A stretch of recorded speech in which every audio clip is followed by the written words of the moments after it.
कि भगवान श्री कृष्ण का नाम लड्डू गोपाल कैसे पड़ा। वैसे तो दोस्तों भगवान श्री कृष्ण के बहुत सारे नाम हैं, लेकिन लड्डू गोपाल नाम से जुड़ी कहानी आज मैं आपको सुनाती हूँ। बहुत समय पहले ब्रज भूमि में भगवान श्री कृष्ण के बहुत ही परम भक्त हुआ करते थे, जिनका नाम कुंभन दास जी था। उनके पास भगवान श्री कृष्ण की एक बांसुरी बजाती हुई प्रतिमा थी, जिनकी वह दिन रात सेवा किया करते और उस मूर्ति को छोड़कर कहीं नहीं जाते थे, क्योंकि उनका मानना था कि अगर वह कहीं चले गए तो ठाकुर जी की सेवा ठीक से नहीं हो पाएगी। एक दिन उन्हें भागवत पढ़ने का न्योता आया। वे जाना तो नहीं चाहते थे, परंतु लोगों के बहुत आग्रह करने पर उन्हें जाना ही पड़ा।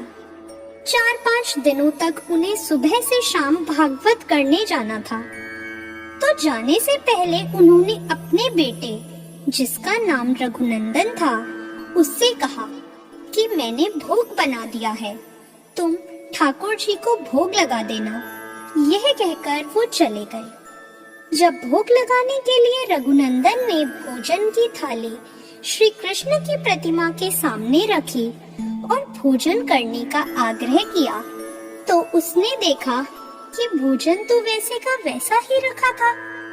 वह तो रोने लगा। उसे डर था कि भगवान को भोजन न कराने पर पिताजी उसे डांटेंगे। उसने श्री कृष्ण से कहा कि आप भोजन करने क्यों नहीं आ रहे? पिताजी मुझसे नाराज हो जाएंगे। बालक अबोध था, वह नहीं जानता था कि पिताजी ईश्वर को भोग कैसे लगाते हैं। वह जिद पकड़कर बैठ गया कि जब तक आप भोजन नहीं करेंगे तब तक मैं भी बिल्कुल भूखा ही रहूंगा। परंतु भगवान नहीं आए। भूख से रघुनंदन व्याकुल हो गया और रोते हुए भगवान से भोजन करने का आग्रह करने लगा। उसने कहा, मुझे बहुत ही भूख लगी है, आप भोजन करने आइए, तभी मैं भोजन कर सकता हूँ। बच्चे का भोलापन और प्रेम देखकर श्री कृष्ण बाल रूप में प्रकट हो गए। यह देख रघुनंदन प्रसन्न हो गया। शाम को कुंभन दास जी के घर लौटने पर जब कुंभन दास जी ने पूछा कि ठाकुर जी को भोग लगाया, तो रघुनंदन ने जवाब दिया, हाँ। उनके प्रसाद मांगने पर पुत्र ने बताया कि ठाकुर जी ने तो सारा भोजन खा लिया। तब कुंभन दास जी ने सोचा कि बच्चे को बहुत भूख लगी होगी, इसलिए उसने खुद ही सारा भोजन खा लिया। अब तो जैसे ये रोज का नियम सा बन गया। कुंभन दास जी भोजन की थाली लगाकर जाते और रघुनंदन ठाकुर जी को भोग लगाते। जब भी कुंभन दास जी प्रसाद मांगते तो एक ही जवाब मिलता कि सारा भोजन तो ठाकुर जी ने खा लिया। कुंभन दास जी ने सोचा कि बेटे का झूठ पकड़ना ही होगा और उन्होंने उस दिन लड्डू बनाकर थाली में सजा दिए और छुपकर देखने लगे। रघुनंदन ने रोज की तरह ठाकुर जी को पुकारा। ठाकुर जी बाल रूप धारण करके लड्डू खाने के लिए प्रकट हो गए।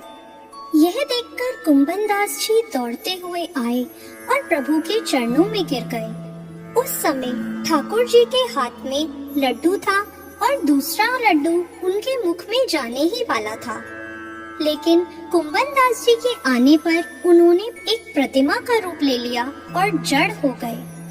कुंभन दास जी रोते हुए बोले कि हे ईश्वर, मैं हमेशा आपकी भक्ति करता रहा, परंतु आपने कभी मुझे दर्शन नहीं दिए। पर ये बालक जो भक्ति के बारे में कुछ भी नहीं जानता, आपने उसे दर्शन दे दिए। ये आपकी कैसी लीला है प्रभु? तब आकाशवाणी हुई कि बालक का मन सच्चा है, उसका मन निर्मल है, इसके मन में किसी के लिए कोई भी छल कपट नहीं है, इसलिए मुझे आना पड़ा। जो भी मुझे सच्चे मन से याद करता है, मैं सदैव उसके साथ रहता हूँ। लड्डू हाथ में लिए हुए जिस रूप में श्री कृष्ण ने प्रतिमा का रूप ले लिया था, उसी रूप को लड्डू गोपाल कहा जाने लगा। इसी रूप में उनकी पूजा होने लगी। तो दोस्तों, कैसा लगा हमारा वीडियो, ये हमें कमेंट करके जरूर बताएं। और इसी तरीके की रोचक जानकारियों के लिए हमारे चैनल को जरूर सब्सक्राइब करें।